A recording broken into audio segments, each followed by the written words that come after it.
Hello, welcome back to everyone. This is Rahul Kumar Malviya. Medicology nursing services के YouTube channel में आप सभी फ्यूचर नर्सिंग ऑफिसर्स का स्वागत है। सो फ्रेंड्स, आप सभी को पता है मध्य प्रदेश एनएमसीएम की तरफ से वैकेंसी निकल के आया है और उसका जो एग्ज़ाम आपको फरवरी या जनवरी में देखने को मिल सकता है, जो 2023 में।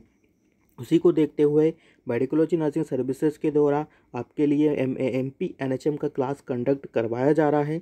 यदि अभी तक किसी भी फ्यूचर नर्सिंग ऑफिसर्स ने अभी तक हमारा क्लासेस नहीं देखा है तो यूट्यूब पे जाइएगा, आपको दोनों ही क्लास देखने को मिल जाएगा। आज का जो हमारा क्लास आपको तीसरा रहने वाला है, क्योंकि स्टूडेंट्स का कमेंट आता है, स्टूडेंट का डिमांड है कि कंटिन्यूसली सर प्लीज़ आप क्लास लीजिए, तो उसी के देखते हुए हम आपके लिए क्लास कंडक्ट करवा रहे हैं। यदि अभी तक कोई पहली बार वीडियो को या चैनल को विजिट कर रहा है तो वो चैनल को सब्सक्राइब कर लीजिएगा और बेल आइकन को दबा लीजिएगा, ताकि आने वाली ऐसी ही अपडेट आपसे मिस ना हो और आपको टाइम के रहते ही हर एक क्लास का नोटिफिकेशन बिफोरली पहले ही पहुंच जाए। तो बिना किसी टाइम डिले के हम आज का हमारा क्लास स्टार्ट करते हैं। ठीक है, तो बच्चों आज का जो हमारा फर्स्ट क्वेश्चन देखने को मिलेगा वो क्या रहने वाला है। ठीक है, तो यहाँ पे फर्स्ट क्वेश्चन है, आप अच्छे से रीड करिएगा, क्योंकि इम्पोर्टेंट होता है कि हम एग्ज़ाम में क्वेश्चन को कैसे रीड करते हैं, कैसे उसको समझते हैं। पढ़ के तो सब लोग जाते हैं, बट जो हम 2 या 3 घंटे में वहाँ पे पुट करते हैं वही हमारी मेहनत होती है। ठीक है, तो यहाँ पे क्वेश्चन पूछा गया है, an inform concern is obtain from a pre operative patient to prevent. यदि हम किसी भी पेशेंट से प्री ऑपरेटिव या हम सर्जरी करने जा रहे हैं उससे कंसल्ट लेते हैं तो वो हमें किस चीज़ से बचाता है, मतलब एक हॉस्पिटल का जो रहता है वो किस चीज़ से बचाता है। तो यहाँ पे आप देखिएगा कि राइट आंसर आपको क्या देखने को मिलेगा। तो बात करें हम, क्या एनी कॉम्प्लिकेशन से प्रिवेंट करता है क्या, या इन्फेक्शन से प्रिवेंट करेगा वो, या लीगल इम्प्लीकेशन से प्रिवेंट करेगा, या एनी फॉल से प्रिवेंट करेगा। तो एक चीज़ मैं बता देता हूँ आपको बच्चों, यहाँ पे जो भी हम किसी से ये कंसर्न साइन करवाते हैं तो वो क्या करता है, वो आपको किसी लीगल इम्प्लीकेशन से बचाता है। मतलब लीगल इम्प्लीकेशन डेट मीन्स कि यदि किसी भी रिलेटिव वगैरह ने या पेशेंट के रिलेटिव ने आपके ऊपर केस कर दिया कि विदाउट परमिशन आपने उनका सर्जरी वगैरह किया है या ऑपरेट किया है, तो आपके पास क्या एक सबूत रहेगा, एक प्रूफ रहेगा, जिससे आप दिखा सकते हो कि नहीं, हमने कंसंट लेके ही किसी काम को या किसी प्रोसीजर को या ऑपरेट किया है। तो ये हमें लीगल इम्प्लीकेशन से बचाता है। ठीक है, अंडरस्टैंड, आपको ये चीज़ें समझ में आ गई होगी। मूव ऑन करते हैं नेक्स्ट क्वेश्चन पे। नेक्स्ट क्वेश्चन क्या रहने वाला है। तो बच्चों यहाँ पे जो नेक्स्ट क्वेश्चन आपको देखने को मिलेगा, अच्छे से रीड करिएगा क्या लिखा हुआ है। In children calculation of drug dose is done on the basis of. तो यहाँ पे पूछा गया है कि जो बच्चों का हम ड्रग कैलकुलेशन करते हैं वो उसके किस बेसिस पे करते हैं। क्या बच्चों को एज के अकॉर्डिंग हम उनका ड्रग कैलकुलेशन करते हैं, या हाइट के अकॉर्डिंग करते हैं, या वेट के अकॉर्डिंग करते हैं, या लेंथ के अकॉर्डिंग करते हैं। तो what is the correct answer according to you. तो जो बच्चों का हम वो देखते हैं हमेशा बेड के अकॉर्डिंग देखते हैं। क्या देखते हैं बच्चों, बेड के अकॉर्डिंग हम उनका देखते हैं। बेड के अकॉर्डिंग हम उनके ड्रग डोज और जो भी न्यूट्रिएंट्स वगैरह हैं उनका भी हम कैलकुलेशन बेड के अकॉर्डिंग ही उनको प्रोवाइड करवाते हैं। तो इसका जो राइट आंसर आपको देखने को मिलेगा वो क्या देखने को मिलेगा। तो जो राइट आंसर है आपके सामने है कि बेड इसका राइट आंसर आपको देखने को मिलेगा। ठीक है बच्चों, नेक्स्ट क्वेश्चन पे मूव ऑन करते हैं कि नेक्स्ट क्वेश्चन आपके लिए क्या रहने वाला है। सॉरी, जो नेक्स्ट क्वेश्चन आपको देखने को मिलेगा, लिखा हुआ है, अच्छे से रीड आउट करिएगा। Endoscopic sorry endoscopic sorry endoscopic catheter are sterilize by. यहाँ पे पूछा गया है कि एंडोस्कोपिक जो कैथेटर है वो किससे स्टेलाइज किया जाता है। ठीक है, क्या पूछा गया है बच्चों, तो यहाँ पे पूछा गया है कि जो एंडोस्कोपिक कैथेटर है वो किससे यहाँ पे स्टेलाइज किया जाता है। तो मैं आप को एक चीज़ बता देता हूँ कि जो एंडोस्कोपिक कैथेटर है वो किससे यहाँ पे स्टेलाइज किया जाता है। क्या हम उसको ऑटोक्लेव करेंगे, या हम उसको हॉट एयर ओवन में प्लेस करेंगे, या 2% ग्लूटाल्डिहाइड का यूज़ करते हैं, देन उसको हम स्टेरलाइज कर पाएंगे, या बॉइलिंग करेंगे। तो अकॉर्डिंग टू यू बच्चों आपके लिए राइट आंसर क्या देखने को मिलेगा।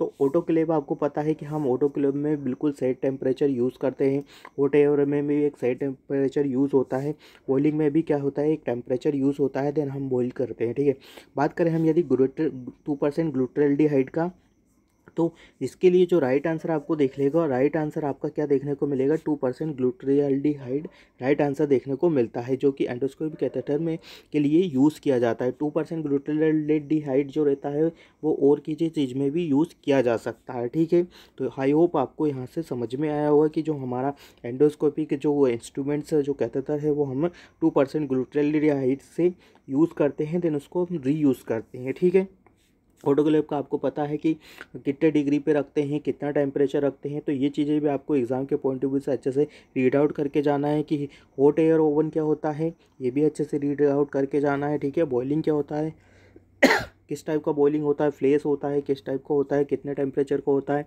बिलो 100 डिग्री होता है या अबव द 100 डिग्री होता है, तो ये एग्ज़ाम के पॉइंट ऑफ व्यू से देखा जाता है, तो बहुत ही इंपॉर्टेंट होता है। आने वाले एग्ज़ाम में एनएचएम में, मध्य प्रदेश के एनएचएम एग्ज़ाम में आपसे पूछा जा सकता है। ठीक है बच्चों, तो इसके लिए राइट आंसर आपको 2% ग्लूटाल्डिहाइड देखने को मिलेगा। बात करें हम नेक्स्ट क्वेश्चन का, क्या लिखा हुआ है, most reliable method of measuring body temperature is. तो बहुत ही इंपॉर्टेंट क्वेश्चन है, हमेशा किसी भी एग्जाम के पॉइंट ऑफ व्यू से बात करें तो पूछा जाता है। यहाँ पे पूछा गया है बच्चों कि most reliable method of the measuring body temperature is. तो सबसे जो मोस्ट रिलायबल जो मेथड है हमारा बॉडी टेम्परेचर का किसी भी फैशन का यूज़ करते हैं, तो क्या यूज़ करते हैं, क्या हम ओरल को बोल सकते हैं कि वो मोस्ट रिलायबल मेथड है, क्या एक्सिलरी से यदि टेम्परेचर लेते हैं तो वो आपको एक्यूरेट मिलता है क्या, या रेक्टल के द्वारा लेते हैं तो एक्यूरेट मिलता है क्या, एल्बो से लेते हैं तो एक्यूरेट मिलता है क्या। अकॉर्डिंग टू क्वेश्चन जो इसका राइट आंसर आपको देखने को मिलेगा, वो राइट आंसर क्या देखने को मिलेगा, तो रेक्टल। आपने सुन के रहा होगा कि मोस्ट एक्यूरेट, इसको हम मोस्ट एक्यूरेट भी बोल सकते हैं, क्या बोलते हैं, मोस्ट एक्यूरेट भी बोला जा सकता है। ठीक है, क्या बोला जा सकता है, most accurate most reliable method जो होता है वो हमेशा रेक्टल का होता है। ठीक है, क्या होता है, रेक्टल का होता है। देखें ओरल जो टेम्परेचर होता है वो हम कंट्रा इंडिकेशन करते हैं बच्चों में, और जो साइकेट्रिक पेशेंट रहते हैं उसमें हम ओरल टेम्परेचर नहीं रहते, क्योंकि यदि आप ओरल टेम्परेचर उनका लेने जाएंगे तो उनको नहीं पता होता है, हो सकता है वो उसको अपने माउथ से या अपने टीथ से उसको दबा देते हैं। तो उसके लिए ऑब्वियसली ध्यान रखना है कि बच्चों में ओरल टेम्परेचर कंट्रा इंडिकेशन होता है। ठीक है, ये चीज़ें ध्यान रखना है, अच्छे से आने वाले एग्जाम में आपको देखने को मिल सकता है। ठीक है, तो इसके लिए राइट आंसर आपके रेक्टल टेम्परेचर रहने वाला है कि जो मोस्ट एक्यूरेट और मोस्ट रिलायबल रहने वाला होता है। ठीक है बच्चों, नेक्स्ट क्वेश्चन का बात करें, क्या लिखा है अच्छे से रीड आउट करिएगा। When performing tracheostomy suctioning the nurse should withdraw the catheter after applying intermediate suctioning for maximum. तो सॉरी, यहाँ पे पूछा गया है कि यदि कोई नर्स है वो उसका ट्रेकोस्टोमी किया गया है किसी पेशेंट का और वो इंटरमीडिएट सक्शनिंग कर रही है, तो वो ज़्यादा से ज़्यादा कितने समय तक इंटरमीडिएट सक्शनिंग कर सकती है। ठीक है, तो यहाँ पे क्या 10 सेकेंड तक वो कर सकती है क्या, ठीक है, या बात करें हम 10 सेकेंड का यहाँ पे दिया है, या 15 सेकेंड, या 20 सेकेंड, या 1 मिनट। तो बच्चों यहाँ पे जो राइट आंसर आपको देखने को मिलेगा, मैक्सिमम से मैक्सिमम कितना होता है, तो मैक्सिमम टू मैक्सिमम 10 सेकेंड ही इसके लिए राइट आंसर आपको देखने को मिलेगा। 15 सेकेंड नहीं होता है, 20 सेकेंड तो बिल्कुल ही नहीं होता, और 1 मिनट बिल्कुल ही नहीं होता। यदि आप इतनी देर तक यदि किसी पेशेंट का सक्शनिंग करोगे तो वहाँ का जो म्यूकस है वो क्या होगा, डैमेज हो जाएगा, रप्चर हो जाएगा, देन आपको प्रॉब्लम अराइज हो सकता है। ठीक है, वहाँ का जो सॉफ्टनिंग होता है टिश्यू सेल का जो मसल्स होता है वो रप्चर हो सकता है। तो आपको ज़्यादा समय तक क्या करना है, सक्शनिंग नहीं करना है। ऑलवेज ध्यान रखना कि हमेशा हमको मैक्सिमम से मैक्सिमम हर एक टाइम में एक ही बार में 10 सेकेंड ही करना है, देन उसके बाद वापस से हमको रोटेट करके सेक्शन को बाहर निकाल लेना है। और एक चीज़ ध्यान रखना है, जब सेक्शन को हम बाहर निकालते हैं तो बहुत सारी चीज़ों को हमको ध्यान रखना होता है। ठीक है, देन बात करते हैं हम नेक्स्ट क्वेश्चन का कि नेक्स्ट क्वेश्चन क्या रहने वाला है। तो बात करें हम नेक्स्ट क्वेश्चन का, what is normal tidal volume. तो यहाँ पे पूछा गया है बच्चों कि नॉर्मल टाइडल वॉल्यूम क्या है। क्या 200 ml नॉर्मल टाइडल वॉल्यूम होता है, कि ह्यूमन अडल्ट का कितना, ह्यूमन अडल्ट का नॉर्मल टाइडल वॉल्यूम 200 होता है क्या, या 300 ml टाइडल वॉल्यूम होता है क्या, या 500 ml टाइडल वॉल्यूम होता है क्या, या 400 ml टाइडल वॉल्यूम होता है क्या। तो what is the correct answer according to you बच्चों। तो जो सॉरी जो नॉर्मल एक नॉर्मल इंडिविजुअल या अडल्ट का हम बात कर रहे हैं, यहाँ पे सबसे ध्यान देने वाली बात है, यदि क्वेश्चन में आपको कोई भी कैटेगरी नहीं दिया रहता है, लाइक अडल्ट है ना, जैसे अडल्ट दे रखा है, या फिर चिल्ड्रंस देख के रखा है या फीमेल देख के रखा है। यदि ऐसा क्वेश्चन दे के रखा है, जैसा यहाँ देख के रखा है, एक चीज़ बता देता हूँ कि what is the normal tidal volume, यदि वहाँ पे कोई कैटेगरी मेंशन नहीं कर रहा है तो डैट मीन्स जो क्वेश्चन पूछा जा रहा है वो आपसे एक नॉर्मल अडल्ट का और नॉर्मल पूछा जा रहा है, तो उसके बेसिस पे आपको वो कंसिडर करना है और उसी अडल्ट का ही हमको रेशियो पुट करना है, अडल्ट का जो नॉर्मल रेंज होता है वही पुट करना है। तो जो नॉर्मल टाइडल जो नॉर्मल टाइडल वॉल्यूम होता है वो कितना देखने को मिलता है, तो अकॉर्डिंग टू आंसर हमारा जो नॉर्मल टाइडल वॉल्यूम होगा बच्चों वो कितना देखने को मिलेगा, तो 500 ml इसके लिए राइट आंसर आपके लिए रहने वाला है। ठीक है, क्या रहने वाला है, 500 राइट आंसर आपको देखने को मिलेगा। ठीक है, नेक्स्ट क्वेश्चन पे मूव ऑन करते हैं, बढ़ते हैं नेक्स्ट क्वेश्चन पे कि नेक्स्ट क्वेश्चन क्या रहने वाला है। तो बात करें, बहुत ही इंपॉर्टेंट क्वेश्चन है, आने वाले एग्जाम में पूछे जा सकते हैं। 1 लीटर इज इक्वल टू, तो यहाँ पे पूछा है कि 1 लीटर इज इक्वल टू कितने ओंस के बराबर देखने को मिलता है। ठीक है, तो यहाँ पे एक चीज़ बता दें कि 1 लीटर कितने ओंस के बराबर होता है, तो यहाँ पे 1 लीटर मतलब 1000 ml। ठीक है, 1 litre is equal to 1000 ml या उसको 1 लीटर भी बोला जा सकता है, तो वो कितने ओंस के बराबर होता है। तो बच्चों 1 लीटर जो होता है हमेशा 30 ओंस के बराबर होता है। कितना होता है, 30 ओंस के बराबर होता है। ठीक है, अच्छे से ध्यान रखना है, सीधे ही डायरेक्ट MCQ पूछे जाते हैं एग्ज़ाम में, यहाँ पे कोई कन्फ्यूज़न नहीं होता है, डायरेक्ट वैल्यू दे दी जाती है और पूछ लिया जाता है। ठीक है, तो 1 लीटर ऑलवेज कंसिडर इन 30 ओंस। ठीक है, याद रखना है। ठीक है, बात करें हम नेक्स्ट क्वेश्चन का, the angle of the insertion of the intramuscular injection is, तो यहाँ पे पूछा गया है कि यदि हम किसी को IM प्रोवाइड करवा रहे, क्या कर रहे हैं बच्चों, IM इंजेक्शन IM इंजेक्शन दे रहे हैं, तो जो हमारी नीडल का जो एंगल होता है वो कितने डिग्री का रहता है। ठीक है, तो जो नीडल का एंगल आपको देखने को मिलता है ऑलवेज कितना, 90 डिग्री में देखने को मिलता है। कितना देखने को मिलता है बच्चों, तो ऑलवेज ध्यान रखना है कि 90 डिग्री का एंगल ही हमको देखने को मिलता है यदि हम इंट्रामस्कुलर की बात कर रहे हैं। ठीक है, कितना का बात कर रहे हैं, इंट्रामस्कुलर का यदि बात कर रहे हैं तो 90 डिग्री देखने को मिलता है। यदि सबक्यूटेनियस का बात करें तो 45 देखने को मिलेगा। ठीक है, इंटरडर्मल का बात करें तो 15 डिग्री से देखने को मिलता है। तो ऐसे चीज़ें हैं एग्जाम में पूछी जा सकती है और आपको नॉर्मल सी चीज़ें, बेसिक चीज़ें हैं, ये चीज़ें पता होना चाहिए। ठीक है बच्चों, मूव ऑन करते हैं नेक्स्ट क्वेश्चन पे कि नेक्स्ट क्वेश्चन क्या रहने वाला है। सॉरी, कुछ तबीयत भी ठीक नहीं है। इंसोम्निया मीन्स, तो यहाँ पे पूछा गया है बच्चों कि इंसोम्निया इसकी इंसोम्निया क्या होता है। ठीक है, कि व्हाट यू मीन इंसोम्निया, तो इंसोम्निया क्या होता है कि इनेबिलिटी टू वॉक होता है क्या। नेक्स्ट ऑप्शन का बात करें, अनकॉन्शियसनेस होता है क्या, इनेबिलिटी टू स्लीप होता है क्या, इनेबिलिटी टू ईट होता है क्या।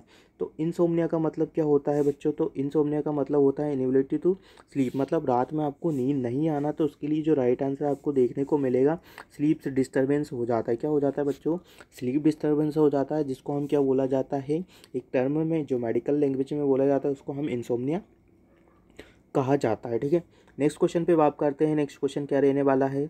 तो मूव ऑन करते हैं नेक्स्ट क्वेश्चन पे, पढ़िएगा अच्छे से, रीड आउट करिएगा। विच of the following type of the bandage is used for the head injury, तो यहाँ पे बहुत ही इंपॉर्टेंट क्वेश्चन यहाँ पे पुटअप किया है। कौन सा वह बैंडेज है जो हम हेड इंजुरी में यूज़ करते हैं।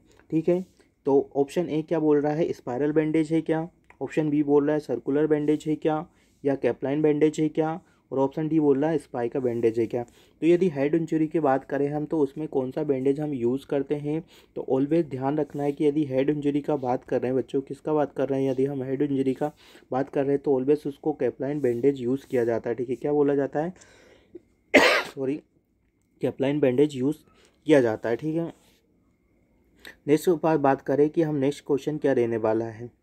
ठीक है, सॉरी,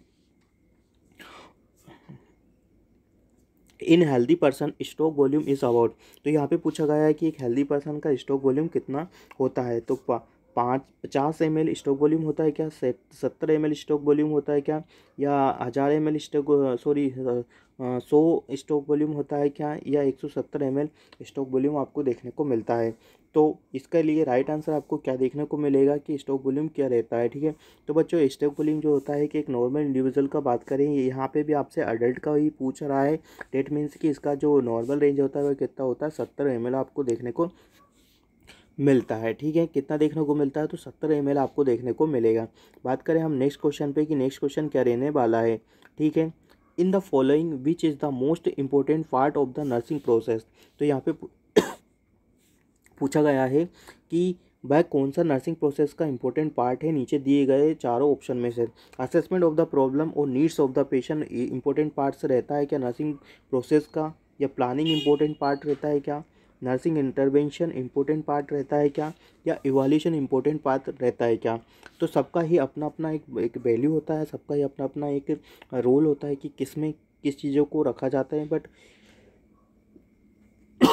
बात करें हम क्वेश्चन के रिगार्डिंग, तो यहाँ से आपसे पूछा गया है कि इंपॉर्टेंट पार्ट क्या रहने वाला है। तो इंपॉर्टेंट जो पार्ट है असेसमेंट ऑफ द प्रॉब्लम और needs of the patient, very important part रहता है हमारे नर्सिंग प्रोसेस का।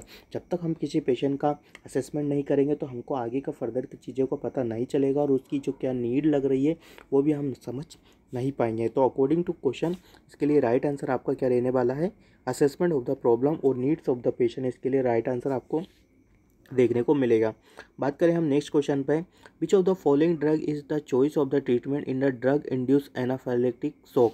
तो यहाँ पे पूछा गया है कि भाई ड्रग कौन सा है कि जो हम यदि किसी को एनाफिलेक्टिक शॉक हो जाता है, मतलब रिएक्शन वगैरह एनाफिलेक्टिक रिएक्शन हो जाता है, तो कौन सा ड्रग हम यूज़ करते हैं। ठीक है, कौन सा ड्रग हम यूज़ करते हैं यदि हो जाता है। तो अकॉर्डिंग टू क्वेश्चन है क्या डोपामिन हम यूज़ करते हैं क्या, एड्रेनालिन यूज़ करते हैं क्या, डिओक्सिन यूज़ करते हैं क्या प्रोटामिन सल्फेट हम यूज़ करते हैं। तो अकॉर्डिंग टू बात करा जाए कि अकॉर्डिंग टू क्वेश्चन हम यदि बात करें तो एनाफिलेक्टिक शॉक के लिए ऑलवेज कंसिडर करते हैं हम किसको, एड्रेनालिन का। आपने नाम सुन के लगा कि एपिनेफ्रिन और नॉन एपिनेफ्रिन।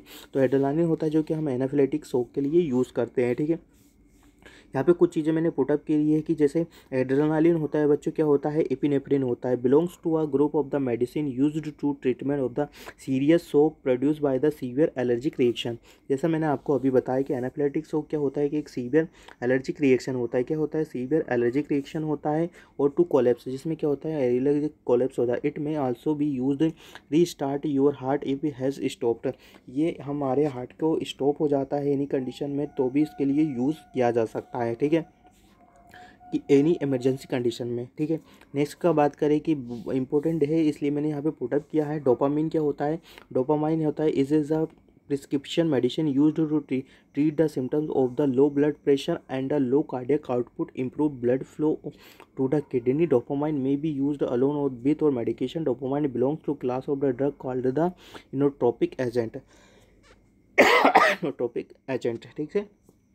जो डोपामाइन होता है वो हम किसके लिए यूज़ करते हैं, ब्लड प्रेशर यदि लो हो रहा है तो भी उसके लिए यूज़ कर सकते हैं। कार्डियक आउटपुट हमारा इंप्रूव करना है तो भी हम डोपामाइन का यूज़ किया जा सकता है। बात करें हम नेक्स्ट क्वेश्चन का कि इंपॉर्टेंट क्या रहने वाला है, नेक्स्ट है डिओक्सिन। डिओक्सिन जो होती है वो हमें हार्ट फेलियर के लिए यूज़ किया जाता है। ठीक है, अब नॉर्मल हार्ट रिदम के लिए यूज़ किया जाता है, अरिथमिया के लिए यूज़ किया जाता है। What it help to work better, it help control your heart rate.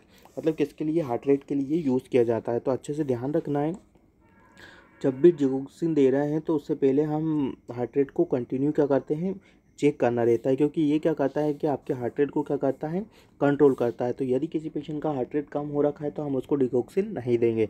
ये आपको कॉन्सेप्ट अपने को माइंड से यूज़ करके ही ऐसे आंसर पुटअप करना रहता है। ठीक है, यदि ये आपके हार्ट रेट को कंट्रोल करता है तो डेट मीन्स कि आपको क्या करना है कि आपको किसी भी जब भी पेशेंट का किसी का हार्ट रेट कम हो रहा है तो उसको डिगोक्सिन नहीं देना है। ठीक है, कॉन्ट्रा इंडिकेशन होता है। बात करें हम नेक्स्ट क्वेश्चन का, in the following which bone is generally preferred for bone marrow aspiration. यहाँ पे राइट कर लीजिएगा, यहाँ पे बोन मेरो लिखा, ठीक है बच्चों, बोन मेरो लिखा, ठीक सॉरी, बोन मेरो रेस्पिरेशन। तो क्या इलियक क्रेस्ट होता है, ह्यूमरस होता है, फीमर होता है, क्या टीबिया फिबुला होता है। तो बात करें हम अकॉर्डिंग टू क्वेश्चन, तो यदि फॉलोइंग विच इज बोन, वह कौन सा कॉमन बोन है जिससे हम क्या बोलते हैं बोन मोरो एक्सप्रेशन लिया जाता है। तो सबसे जो राइट आंसर आपको देखने को मिल गया इलियक क्रस्ट। आपने सुन के रखा superior iliac spine, superior iliac crust रहता है, वहाँ से ही हम क्या लेते हैं, अडल्ट में क्या रहते हैं, बोन मेरो एक्सप्रेशन यूज़ करते हैं। ठीक है, अच्छे से ध्यान रखना है, मोस्ट कॉमन इलियक क्रस्ट से लिया जाता है। ठीक है, बात करें हम नेक्स्ट क्वेश्चन का, oedema pain coolness at the IV site suggest which of the following complication of the IV therapy. तो यहाँ पे पूछा गया है कि किसी पेशेंट को आईबी कंटिन्यूसली चल रहा है, आईबी थेरेपी हम दे रहे हैं और उसको क्या हो रहा है at the site of the जहाँ पे हमने आईबी कैनुलाइजेशन किया वहाँ पे उसको ओडिमा, पेन और कूलनेस हो रहा है। क्या हो रहा है? ओडिमा हो रहा है, पेन हो रहा है और कूलनेस हो रहा है। तो वो किसको इंडिकेट करता है? तो बच्चों यहाँ पे क्या वो इन्फेक्शन को इंडिकेट करेगा क्या, या इन्फिल्ट्रेशन को इंडिकेट करेगा क्या, या सर्कुलेटरी ओवरलोड को इंडिकेट करेगा क्या, या एयर एम्बुलिज्म को इंडिकेट करेगा क्या? तो इन्फेक्शन नहीं होता है। यदि इन्फेक्शन होता है तो वहाँ पे आपको क्या देखने को मिलता है? स्किन क्या होता है? आपको फीवर देखने को मिलता है, मतलब वहाँ पे स्किन क्या होता है? आपका वार्म फील होता है। ठीक है, क्या होता है? वार्म फील होता है। ठीक है, सर्कुलेटरी ओवरडोज नहीं होता है। सर्कुलेटरी ओवरडोज होता है तो आपको अलग ही साइन एंड सिम्टम्स देखने को मिलता है। एयर एम्बुलिज्म नहीं होता है। तो जो इसके लिए राइट आंसर आपको देखने को मिलेगा बच्चों, क्या देखने को मिलेगा? इन्फिल्ट्रेशन हो रहा है, मतलब वहाँ से लीकेज आउट हो रहा है, जिसकी वजह से क्या हो रहा है कि एडिमा हो रहा है, पेन होगा, ओबियसली पेन होगा और कूलनेस होगा, क्योंकि वहाँ पे टिप टिप करके एक ड्रॉप लाइक स्ट्रक्चर में क्या हो रहा है, वहाँ पे लीकेज हो रहा है। ठीक है, बात करते हैं नेक्स्ट क्वेश्चन पे कि इसके लिए राइट आंसर आपका इन्फिल्ट्रेशन रहने वाला है। ठीक है बच्चों, नेक्स्ट बात करते हैं which of the following position should be provide to the patients during sigmoidoscopy. तो यहाँ पे पूछा गया है कि सिग्मोइडोस्कोपी यदि हम किसी का करने वाले हैं तो उसके लिए एक बेस्ट पोजीशन क्या देखने को मिलेगा? क्या लिथोटमी पोजीशन हम उसको देते हैं क्या, या नी चेस्ट पोजीशन प्रोवाइड करेंगे क्या, या सुपाइन पोजीशन देंगे क्या, या प्रोन पोजीशन देंगे क्या? According to question which position is based for the patients who is going to sigmoidoscopy. तो राइट आंसर आपके लिए क्या देखने को मिलेगा? तो सिग्मोइडोस्कोपी के लिए बच्चों हमेशा क्या देखने को मिलेगा? नी चेस्ट पोजीशन प्रोवाइड करते हैं अकॉर्डिंग टू क्वेश्चन। ये राइट आंसर आपको देखने को मिलेगा। ठीक है, अच्छे से याद रखना है। कभी कभी सीधे ही एग्जाम में पोजीशन रिलेटेड क्वेश्चन पूछ लिए जाते हैं, वन लाइनर क्वेश्चन होते हैं बट 1 मार्क कैरी करते हैं। ठीक है, नीचे से इसके लिए राइट आंसर देखने को मिलेगा। ठीक है बच्चों, बात करें हम नेक्स्ट क्वेश्चन का। Drug that cause expulsion of gas from the intestinal tract. Sorry, यहाँ पे पूछा गया है ड्रग डेट कोज। वह ड्रग कौन सा होता है कि जो इंटेस्टाइनल ऑब्स्ट्रक्शन को हमारे में गैस को यूज़ करता है? ठीक है, drug that cause expulsion of the gas from the intestinal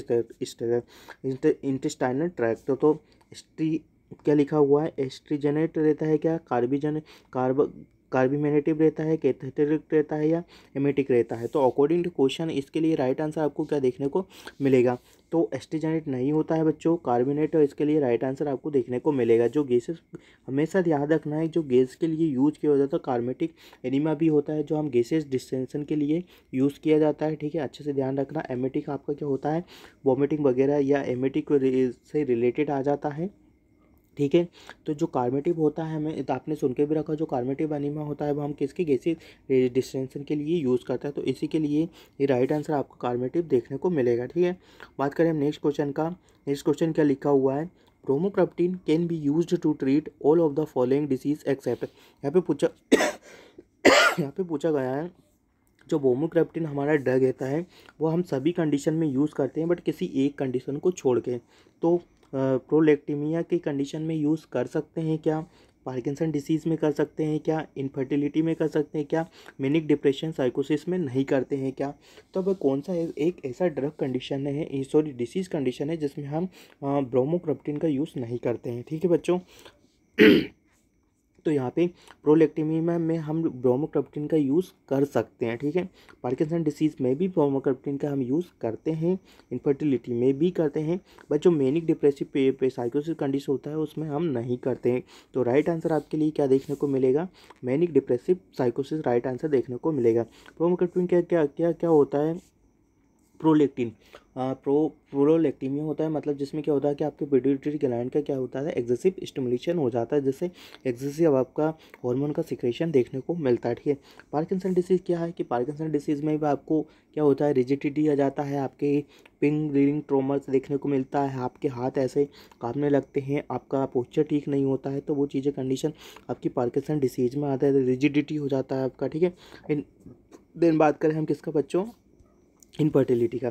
infertility एक जेनेटिक प्रॉब्लम होता है जिसमें क्या होता है कि जो मेल होता है या फीमेल होता है, दोनों में क्या होता है कि जो कि उनका इंटरनली प्रॉब्लम रहता है, रिप्रोडक्टिव सिस्टम से रिलेटेड प्रॉब्लम रहता है कि they are unable to conceive baby. ठीक है, क्या करते हैं कि दोनों में से किसी एक को प्रॉब्लम होता है तो वो बेबी कंसीव नहीं कर पाते हैं। या दो टाइप का रहता है, प्राइमरी इनफर्टिलिटी होता है, सेकेंडरी इनफर्टिलिटी होता है।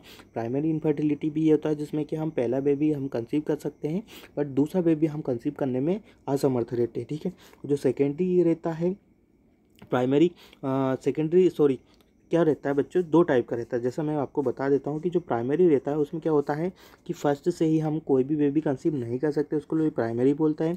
सेकेंडरी में क्या होता है कि आपका पहला बेबी हो जाता है, देन आप सेकंड बेबी के लिए ट्राई करते हो या कंसीव करने का या फैमिली प्लानिंग करने का सोचते हो, तो बट सेकेंड बेबी आपका क्या होता है, कंसीव नहीं हो पाता। इन जेनेटिक इंफॉर्मेशन या जेनेटिक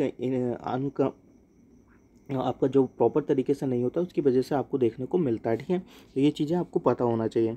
तो इसके लिए राइट आंसर आपको देखने को मिलेगा प्रोलैक्टिनिया क्या है। और प्रोलैक्टिनिया के रिगार्डिंग मैंने यहाँ पे कुछ नोट डाल के रखा है। Hormone secrete tumour on the pituitary gland. जैसे मैंने बताया कि पिट्यूटरी ग्लैंड का आपका क्या होता है, एक्सेसिव सिक्रेशन हो जाता है जिसकी वजह से आपकी ओवर ग्रोथ हो या ओवर प्रोड्यूस हो जाता है। प्रोलैक्टिन का आपका क्या हो जाता है बच्चों, ओवर प्रोड्यूशन हो जाता है। ठीक है, ये चीज़ें यहाँ पे मेंशन करके रखा है।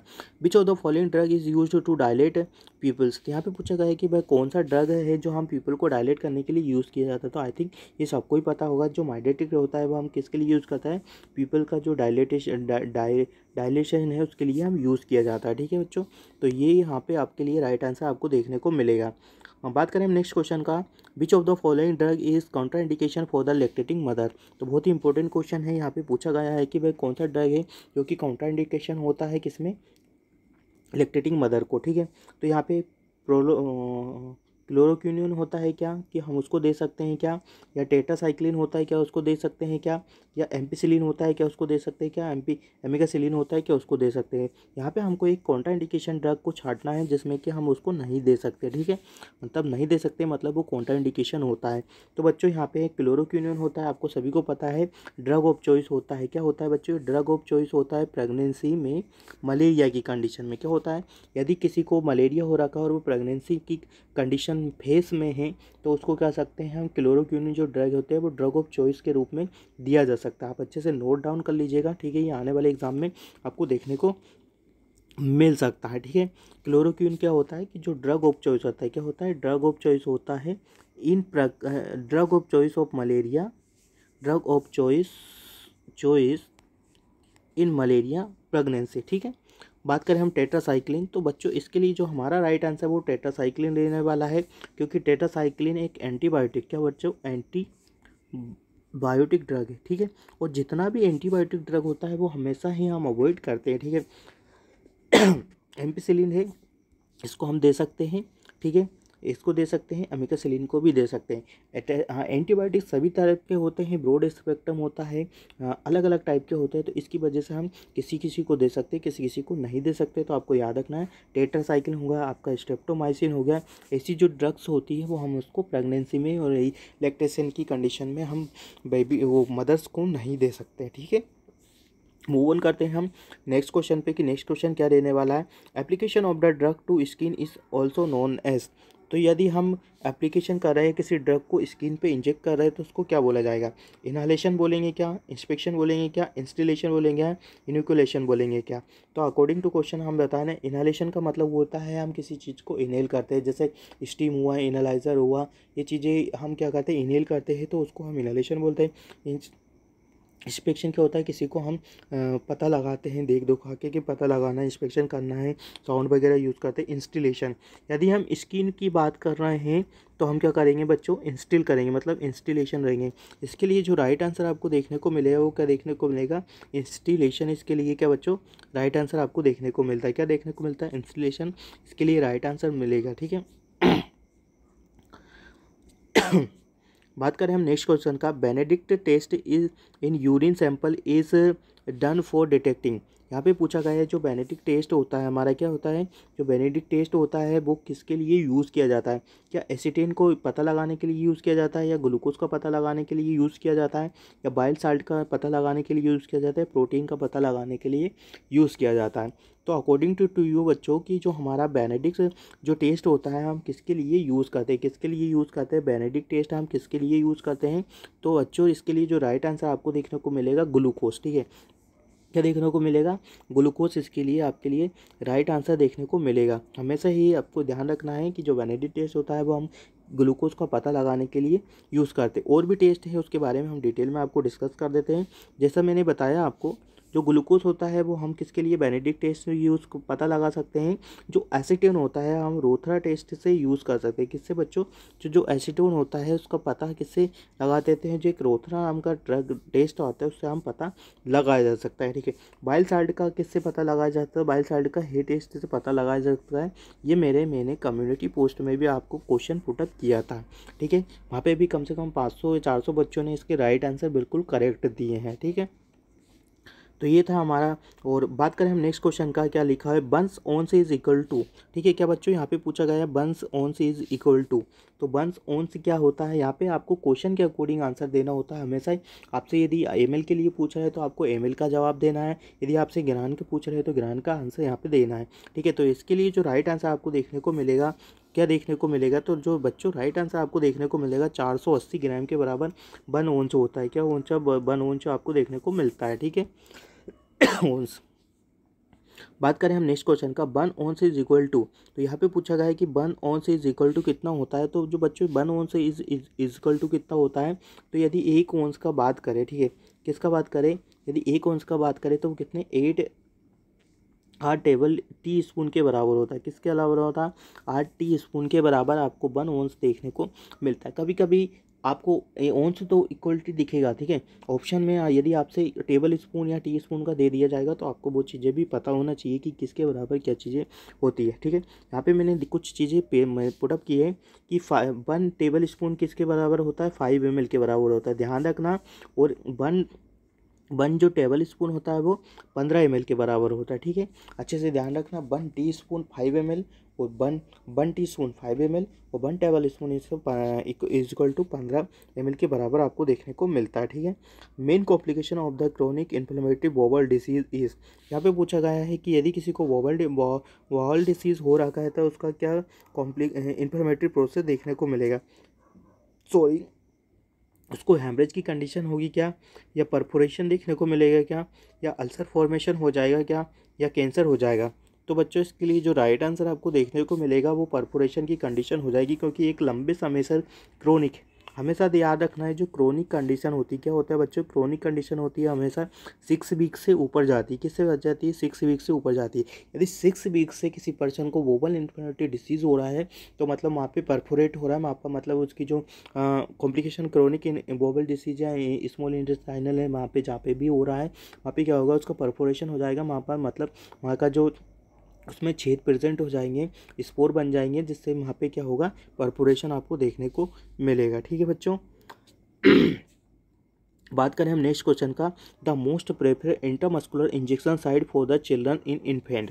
तो यहाँ पे पूछा गया है कि most accurate most prefer site, मतलब हमेशा ही प्रेफर करने वाला बच्चों के लिए जो इंट्रामस्कुलर इंजेक्शन यूज़ किया जाता है उसके लिए साइट कौन सा है? क्या डेल्टोइड हमेशा बच्चों के लिए यूज़ किया जाता है? डोर्सोग्लूटियल बच्चों के लिए यूज़ किया जाता है? बेंटोग्लूटियल बच्चों के लिए यूज़ किया जाता है? या बेस्टस डेल्टारिस होता है कि जो बच्चों के लिए यूज़ किया जाता है? तो हमेशा मैं बात बताता हूँ आपको, जो बच्चे होते हैं हमारे, इन्फेंट का बात कर लिया जाए, किसका बच्चों? यदि इन्फेंट का बात कर लिया जाए या हम किसका चिल्ड्रन का बात कर लिया तो उनके लिए जो हमेशा प्रेफर साइड होता है, हमेशा याद रखना है, आईएम के लिए क्या होता है? बेस्टस लेटरालिस आपको देखने को मिलता है। किसके लिए? इंट्रामस्कुलर इंजेक्शन के लिए हमेशा बेस्टस लेटरल से ही हम यूज़ किए जाते हैं। ठीक है, बात करें हम नेक्स्ट का, क्या नेक्स्ट क्वेश्चन यहाँ पे देखने को मिलेगा, calculation of the paediatric dosage of the medication for childrens for all ages done using the formula. यहाँ पे पूछा गया है कि जो हम कैलकुलेशन करते हैं पीडियाट्रिक ड्रग का वो किस बेसिस पे करते हैं, किसी एक पर्टिकुलर नाम की वजह से करते हैं। तो इसका जो राइट आंसर आपको देखने को मिलेगा कार्ल्स रूल की तरफ से हम इसके लिए राइट आंसर देखने को मिलेगा। हमेशा जो पीडियाट्रिक का फॉर्मूला होता है वो कार्ल्स रूल्स के अकॉर्डिंग हम क्या करते हैं, बच्चों की जो डोसेज होती है, ड्रग का जो से डोसेज होता है कैलकुलेट करते हैं। और हम किस पे बेट करते हैं, बेट के अकॉर्डिंग क्या करते हैं, बच्चों का कैलकुलेट करते हैं, हमेशा ही बच्चों का बेट के अकॉर्डिंग करते हैं। तो बच्चों यहाँ पे हमारा आज का जो तीसरा क्लास था वो यहाँ पे एंड होता है। आई होप हमने यहाँ पे डिफरेंट हर एक नर्सिंग फाउंडेशन के यहाँ पे मैंने क्वेश्चन पुटअप किए थे।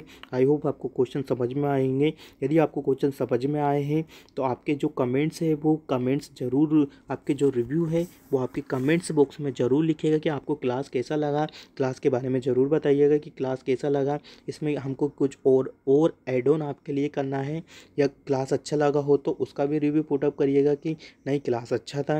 यदि बाकी में आपको क्लास अच्छा लगा हो और हमारे एमसीक्यू आपके लिए बेनिफिशियल साबित हो रहे हैं तो अपने फ्रेंड सर्कल में जितने भी आपके फ्रेंड सर्कल है जो भी अभी तक जॉब में नहीं लगे हैं उनको क्लास का जो लिंक है वो शेयर कर दीजिएगा, ताकि सभी बच्चों को क्लास का बेनिफिट मिल पाए, सभी बच्चे अच्छे से पढ़ पाए और सभी का अच्छे से क्या है सिलेक्शन हो पाए। क्योंकि वैकेंसी बहुत बड़ा हुआ है तो आपको क्या है पढ़ना है, कंपटीशन भी देखने को मिलेगा।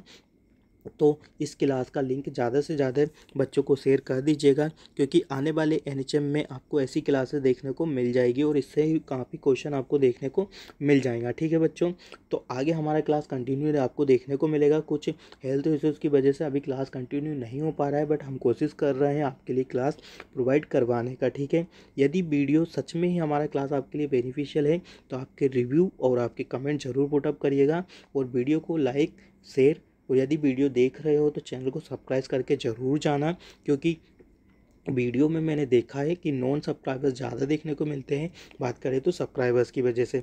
तो ऐसा नहीं करना है, आपको क्या करना है वीडियो को लाइक शेयर और चैनल को सब्सक्राइब जरूर करके जाना है, ताकि आने वाली ऐसी ही अपडेटिव इन्फॉर्मेशन अपडेटिव क्लास आपके लिए आपको मिल पाए। ठीक है, तो मिलते हैं एक न्यू वीडियो में न्यू क्लास के साथ। जब तक बने रहिए आप मेडिकोलॉजी नर्सिंग सर्विसेज के यूट्यूब चैनल पर।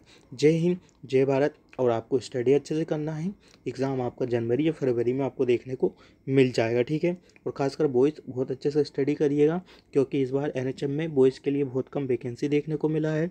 और गर्ल्स जो लोग हैं वो भी ऐसा मत सोचिएगा कि हमारा वैकेंसी ज़्यादा है तो हम स्टडी ना करें। आपको अच्छे से स्टडी करना है, वेल प्रिपेयर्ड होकर एक प्लान के अकॉर्डिंग स्टडी करना है। तो आई होप आप सब लोग बहुत अच्छे से स्टडी कर रहे होंगे और उसको कीप इट रखना है एग्ज़ाम तक। ठीक है, तो मिलते हैं एक न्यू क्लास के साथ। जब तक बने रहिए मेडिकोलॉजी नर्सिंग सर्विसेज के यूट्यूब चैनल पर। जय हिंद, जय भारत।